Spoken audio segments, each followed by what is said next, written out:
Présidentielle en Côte d'Ivoire, le combat de trop pour Alassane Ouattara. Alassane Ouattara a-t-il raté sa sortie? À 2 mois de la présidentielle, la candidature à un troisième mandat crispe les débats.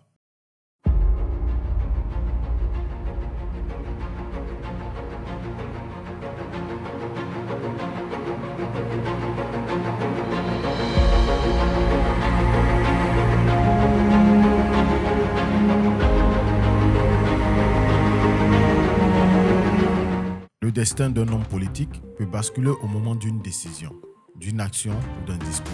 Alassane Ouattara Ado aurait pu être le premier chef de l'État ivoirien à mettre son pays sur les rails d'une alternance politique.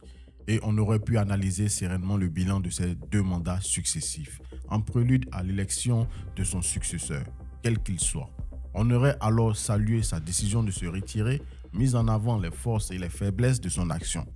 Les acquis légués à une nation en reconstruction après une décennie de crise politico-militaire. Les grands chantiers encore à parachever.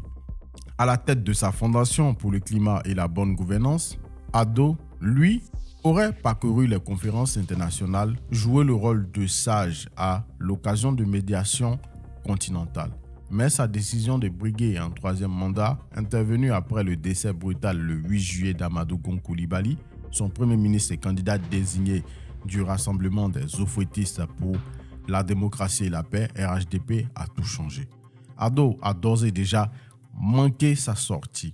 Quel que soit le scénario, son image sera écornée pour quelques années. C'est le combat de trop. Estime Atu Banga, enseignant-chercheur à l'université Félix Houphouët-Boigny d'Abidjan, qui, comme de nombreux observateurs, craint que le choix du chef de l'État de se représenter n'entraîne un retour de la violence. Au-delà de l'intense débat autour de sa légalité constitutionnelle, sa candidature à un troisième mandat divise la Côte d'Ivoire. L'élection se déroulera sans encombre et s'il perd, Alassane Ouattara quittera le pouvoir comme l'a fait Abdoulaye Wade au Sénégal en 2012. Tant perd l'entourage du chef de l'État. Reste que sa candidature, la façon dont elle a été orchestrée puis annoncée lors d'un discours à la nation le 6 août, à la veille de la fête de l'indépendance, est le symbole d'une façon de gouverner. Une volonté de tout contrôler, un sentiment d'être indispensable, une réticence à ouvrir le débat et une certaine confusion entre le parti et l'État après les premiers mouvements de contestation le 13 août qui auraient fait une dizaine de morts. Ado a par ailleurs interdit toute manifestation sur la voie publique jusqu'au 15 septembre. À son arrivée au pouvoir en avril 2011, après 20 années de lutte politique, Ado a suscité d'importantes attentes. Son parcours respecté au FMI et à la Banque centrale des États de l'Afrique de l'Ouest rassurait. Son premier mandat fut maîtrisé, bénéficiant d'un bloc politique fort, d'une opposition quasi inexistante et d'un soutien des partenaires extérieurs. Alassane Ouattara est parvenu à faire redémarrer l'économie et à rétablir la sécurité sur l'ensemble du territoire. La forte croissance et la bonne gouvernance des finances publiques ont permis à la Côte d'Ivoire d'avoir un accès important aux marchés internationaux, ce qui a facilité le financement des grands projets, estime un homme d'affaires, des résultats concrets et globalement salués, sur lesquels le chef de l'État s'est appuyé pour se faire réélire très facilement en 2015.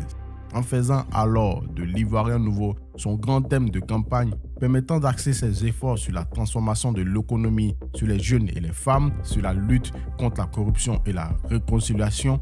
Mais après une première année consacrée à la mise en place d'une nouvelle constitution, les tensions politiques et sociales ont ressurgi. Mutinerie dans l'armée, grève dans la fonction publique, crise du secteur du cacao et tensions au sein de la coalition RHDP au pouvoir ont rythmé l'année 2019. Des soubresauts qui ont mis en lumière certaines insuffisances. Alassane Ouattara a construit sa stratégie de sortie de crise sur les socles d'une croyance quasi mystique dans le pouvoir transformateur de l'économie libérale. Une croyance profondément ancrée, mais qui aura montré ses limites, écrivait le sociologue Francis Akindes en décembre 2017 dans un numéro de la revue politique africaine. Le discours triomphaliste sur les performances économiques contraste avec la résurgence des problèmes non résolus et la dénonciation de la corruption de la classe politique, poursuivait le sociologue. Dans un pays où on sent monter la fièvre d'une aspiration collective à un changement qualitatif des conditions de vie, combien de temps encore pourra durer la tolérance à l'augmentation des inégalités sociales, politiques et économiques? En parallèle, l'alliance politique qu'il avait mise en place s'est effritée. Le Parti démocrate de Côte d'Ivoire, PDCI d'Henri Konan Bédié, fut le premier à s'éloigner, suivi par plusieurs figures importantes de son dispositif. Guillaume Soro, Marcel Amontano et Kablan Duncan qui a démissionné de la vice-présidence en juillet. Se repliant peu à peu sur son premier cercle, Ado l'économiste s'est peu à peu mué en chef de parti, maniant la carotte et le bâton pour tenter d'imposer ses vues. Ces dernières années, de nombreux cadres du PDCI et les proches de l'ex-président de l'Assemblée nationale ont ainsi été limogés de leur poste dans l'administration.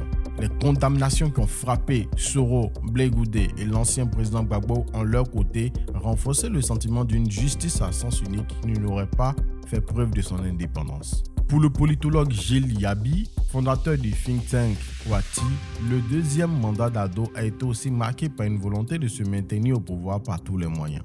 C'est symptomatique d'une façon de gouverner. On prend des risques importants lorsque le pouvoir politique est déterminant pour l'accès aux opportunités économiques. Les acteurs politiques sont alors prêts à tout pour rester au pouvoir. Un comportement qui n'est pas certes nouveau, mais qu'Alassane Ouattara ne serait pas parvenu à rectifier. Toute l'action gouvernementale, la poursuite des travaux d'infrastructures, les mesures pour lutter contre la pauvreté, etc., a été noyée dans les intrigues politiques. Déplorer de son côté un proche d'Alassane Ouattara qui fait grief à l'opposition de n'avoir jamais adopté une démarche réellement constructive. C'est dans ce contexte marqué par un fort antagonisme que se prépare donc l'élection présidentielle. Un scrutin de tous les dangers qui, 10 ans après la fin de la crise post-électorale, fait désormais de Ouagadougou à Paris, en passant par Dakar, Accra, Bamako et Abuja. Document paru sur le quotidien Jeune Afrique ce 7 septembre 2020.